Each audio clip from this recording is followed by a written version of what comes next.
তাড়াতাড়ি কর মা, স্কুলে দেরি হয়ে যাবে। আম্মু, আজ আমি ক্লাসে প্রথম হব। পাশের ফ্ল্যাটের ভাড়াটিয়া সোহেল রানা।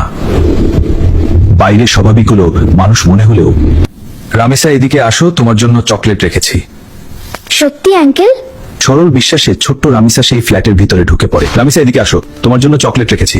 সত্যি আঙ্কেল? সে জানতো না সামনে অপেক্ষা করছে ভয়ঙ্কর কিছু। রামিসা, মা কোথায় গেলি? এতক্ষণ তো হওয়ার কথা না।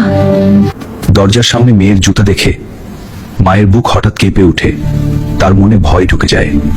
দরজা খুলেন, আমার মেয়েটা ভিতরে আছে। দরজা খুলেন, আমার মেয়েটা ভিতরে আছে, দয়া করে দরজা খুলেন। বাইরে মায়ের চিৎকার শুনে আতঙ্কে কাঁপতে থাকে ঘাতক।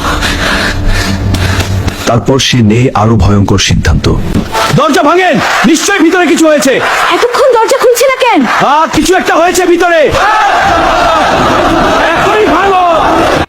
বাইরে মানুষের চিৎকার বাড়তেই থাকে, আর ভিতরে আতঙ্কে নিজের অপরাধ লুকানোর চেষ্টা করতে থাকে ঘাতক। সবাই দরজা ভাঙার চেষ্টা করার আগেই গ্রিল কেটে জানালা দিয়ে পালিয়ে যায় সোহেল রানা। কিন্তু তার স্ত্রী স্বপনা পালাতে পারেনি।